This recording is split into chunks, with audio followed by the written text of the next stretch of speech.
Hello student, welcome back to IBS. Going to discuss about why financial plan are very important, okay, and crucial.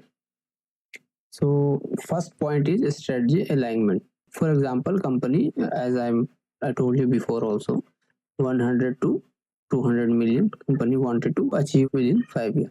That has to be segregated yearly point of view. So 10 initially, then 15 we will take our growth, okay, accordingly.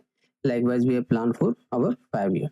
This we have planned for why this one we have targeted to achieve our 5 year goal, so that is why it is called aligned with a strategic objective. Okay, so this is just a one line statement and one line respond to that statement, how we are going to make our 5 year plan to achieve our strategy, but that is to be done by finance team, okay, and numerical form. So why we are doing this? So that our vision mission should align with a strategy, first point, and second, that will play as a bridge between the financial goal and organization strategy. Okay, so that strategy and vision mission and our finance point of view, budget and forecast, both are going into the same direction. Okay, the second point is translate our strategic plan into quantifiable financial target. Resource allocation: if you are able to convert your vision mission into strategic plan, I mean to say financial plan, okay, in quantifiable terms, okay, so you already calculated all the activity how we are going to achieve this, like 100 210 million of revenue, okay, then 120, then 130, and then 160, and then 200, like this. So we have made our plan how we are going to achieve this from 100 million revenue to 200 million revenue. Okay, for that we have to plan our resource, how we are going to achieve. Suppose you are a production company, so your 80% of your cost is cost of goods. So in revenue, then the next is your cost of goods, then after you will get gross profit. So this one you have the cost. For that cost we have to plan our production, if we are procuring those products, and then reselling, how we are going to procure, how much quantity we are going to procure. These are the things we have to calculate, and for that reason we have last year revenue. Okay, so first this is our year 0 and this is first year plan. So year 0 if has completed, so there must be some net profit. If there is no net profit, owner will give you the resource. Resource is nothing but a cash, company organization structure, and employee management, all the things which is required to run a particular business. So these are the resource we have to optimize and use effectively. Okay, how we are going to effectively utilize? Only when we can calculate these things, what our target is. So if you found your cost of goods, accordingly you are planning your procurement and other activity and quantity you are calculating. Based on that you can also calculate your cost, how much cost is going to occur for this, and that also time under time frame. First year January, how much we are going to purchase, how much would be our revenue, accordingly you can calculate your cost. Accordingly we can calculate our net profit also. So when we will go into the budget, that time we will discuss in detail. Okay, so this is how I'm trying to say is we can calculate, and also we can calculate how we are going to allocate the resource to particular department or particular manager. So this all has to be calculated. Okay, so when we are doing all this activity, that time we have to ensure we should have enough fund. Why we are having some enough fund? So that we can fund our key project. Okay, avoid resource constraint. Okay, suppose we have one construction project, okay, as well as we are having production business. So maybe company management has target from production business, whatever we are generating net profit we are applying into our construction project, because construction project is very long, a very cash burning. So for that owner don't have fund, so they are planning to fund through this particular company. So for that you should have enough fund. For that you have to plan. Now we are going to talk about risk mitigation. So finance planner has to had some strategy to look toward the future. Okay, market would be how market is volatile or not, interest rate is going to increase or decrease, okay, inflation will occur or deflation will occur, what will happen. Okay, all this has to be calculated, all has to be predicted. So likewise you can analyze your risk. Okay, and also you will have to plan mitigation strategy. If you know the interest rate is going to increase, at that time you will think how you can reduce cash burning and from where we can generate cash. Okay, from where we are generating cash and where we are burning, so how much we have to focus, so that we cannot need to take a fund from bank, we cannot rely on bank to get high interest rate fund. So that will be expense for us. That expense will directly impact to your net profit. So this is how you have to plan the risk. When you can plan? Only when you will know that the interest rate is going to increase. That you will know only when you have good understanding of financial market and good understanding of overall geopolitics and politics itself, the country in which you are working, how the politics is and how the last 10 years their interest rate are. And these are the things you have to know, that will develop slowly. Anticipate financial risk, enabling the proactive contingency planning. So the same thing he is talking about, you have to anticipate all kind of financial risk. There may be a earthquake is also a financial risk. There may be fire in office, that is also a financial risk. For that, what option we have? Some MD and management level employee may expire. Okay, and some key employee can expire. So these are the things we have to figure out. And for few things we can take insurance. For earthquake we can take another office. Okay, for instantly if the earthquake has come, and we can immediately start our operation from another office. For also for data, okay, for company there is a data is money. If your data is not safe, you are in risk. So you have to keep data backup to another city, another country.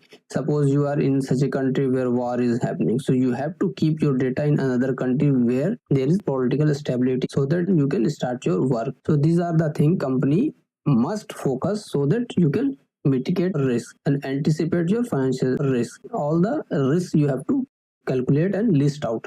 And how we are going to solve those risks, like insurance, like taking another office, like taking insurance for management. So now we are going to discuss about performance metrics. As I have given example for 10 pages to be written. Okay, if you are writing 8 pages, your performance is down. If you are writing 11 pages, it means your performance is good.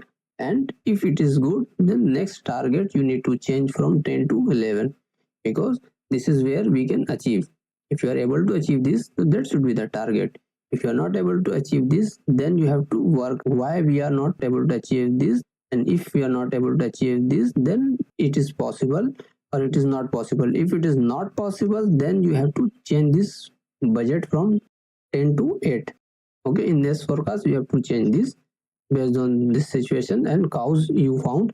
This you can take example for revenue. 10 million was target, 8 million achieved. A reason if you found valid, then you have to change your budget. If you achieve more than 10 million of your revenue, then you have to revise your target again 10 to 11 million as a achievable target. So always try to keep your forecast as per the situation and flexible, so that you can focus on the situation and make your budget achievable, so that it can be achieved and variance should be minimized.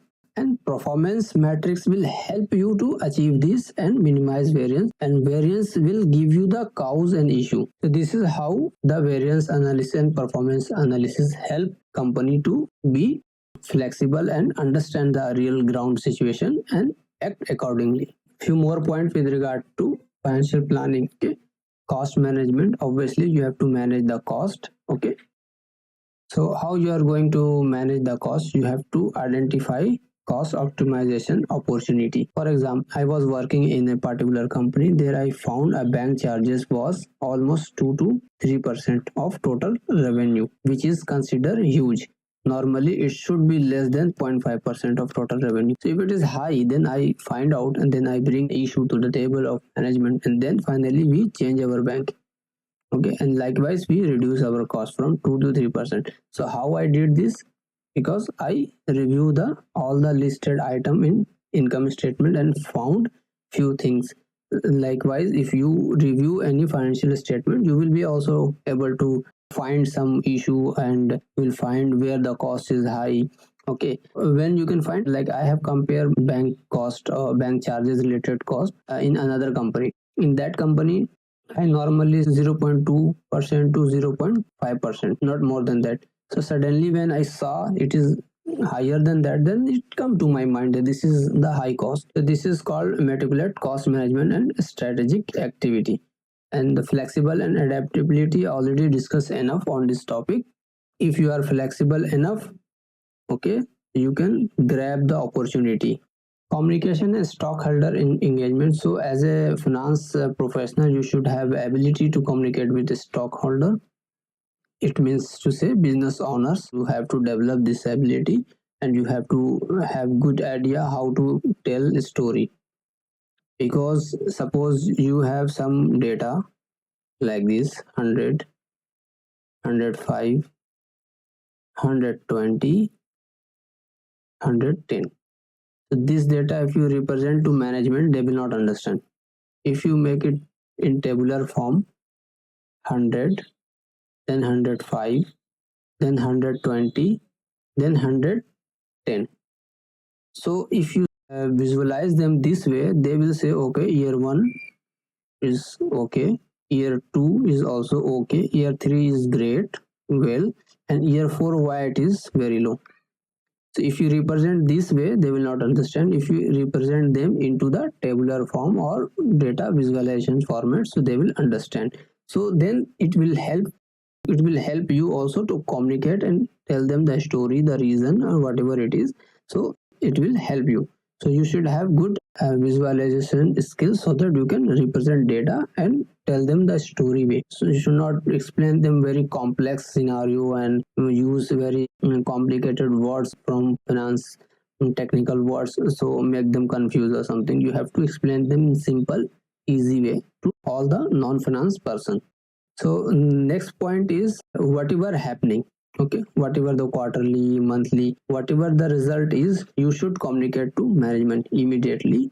So and convey the financial implication. So you should give them the feedback, okay, the result, and also give them cause and effect analysis and how we are going to deal with this problem and how we can overcome this situation so that they will trust on you. So whatever it is, positive or negative, you should explain them, because you are finance guy, you are not operational, then you are responsible for this profit or loss. Okay, so you are just calculating and you are finding the reason and cause and effect relationship, or you are finding solution, but you yourself are not responsible for this loss. Okay, so that is why this is your responsibility to communicate immediately to management so that they will also develop trust on you.